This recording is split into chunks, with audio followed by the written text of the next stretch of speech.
All right. Good afternoon to everyone. My name is Janhavi and I'm from India. And today I'm going to be talking to you about accountability during peacekeeping conduct and why it is important for me personally.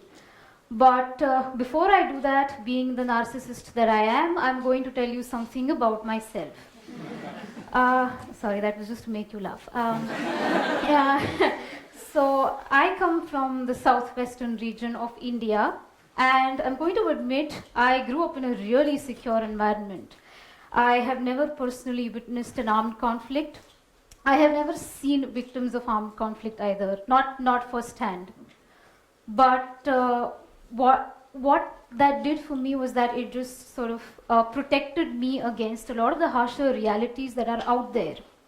But then I grew up, and I went to college, and I met people from the different regions of India. And some of the people I met were from the northern and the northeastern regions of the country. There are also the conflict zones of the country. And through my interactions with them, I grew not only aware of some of the problems that continue to plague us, but I also grew connected. And what that did was that when I started talking to them, I started reading up more. And very soon I was exposed to this piece of legislation in India. I think the Indians here will be aware of the Armed Forces Special Powers Act. It's one of the most controversial pieces of legislation in India. It's also considered to be one of the most draconian laws in the country. And when I spoke to people from these regions, I realized that the act has given very wide powers to the Indian Army. So basically, the armed forces can just go and make arrests without issuing warrants. They can open fire on people on mere suspicion, all under the pretext of maintaining security in these regions. And I realized that this act is actually a tool for protection against atrocities that are committed by the armed forces themselves. And to me, that was really shocking, one, because I didn't know about it, and two, because up until that point, I had worshipped the Indian Army. I still do. I still really respect the fact that they put themselves out there so that people like me can sleep peacefully at night. I still respect that. But this was one side of the story that I didn't know about. And I was extremely frustrated with what I was hearing. I was disillusioned, and I realized that we don't really have a system of accountability in our place, in not only in India but globally, you know. And then I thought to myself about the problems we were facing, and I realized that the system of unchecked power was not a problem that India had by and of itself. It was a global problem. And the problems that those people were facing in those pockets of India were actually mirrored in some of the peacekeeping operations that I have read about in the global context. And to me, that's extremely disturbing, because I realized that a lot of people have been betrayed by those that were actually entrusted with the task of protecting them. And what could be worse than that? And with them, I felt betrayed as well. Because I don't think any of us, I mean, I want to ask you, has any one of you signed up for a world where we allow impunity to reign supreme?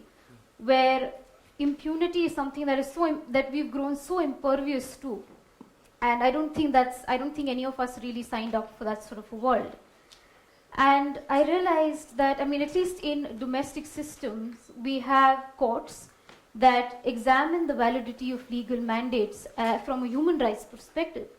But there is no such system in place internationally. There has been, I think, one case before the European Court of Human Rights where the validity, the legality of a Security Council resolution was examined. But other than that, there have been no instances of review. There is no check on power.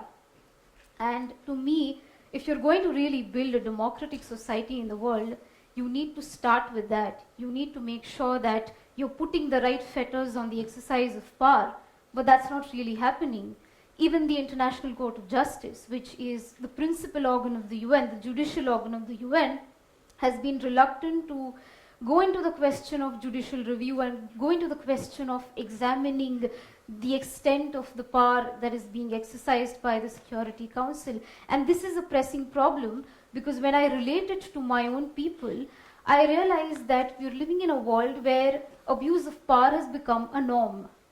And it is not, the one thing that we need to tell ourselves is the fact that even if we are not caught in the midst of a conflict, this is a global problem. This is a problem that each one of us has to be affected by. It is not a problem limited to those people. They're not the only ones struggling with it. It's a collective struggle. And the fact of the matter is that we owe it to ourselves to build a society that ensures accountability on both sides of a conflict. I do not want to see personally a society that creates that distinction between a victor and a vanquished. Because according to me, there are no victors in a war. We are all losers. And it is with that perspective that I'm here before you today, because what I want to see is not just peace building, peacekeeping, sending military troops to free the enslaved, but to go beyond that and to actually ensure justice, because I don't think justice is an abstract notion. I think if each one of us believes in it, it's very real and we can introduce it at every level today. So, thank you.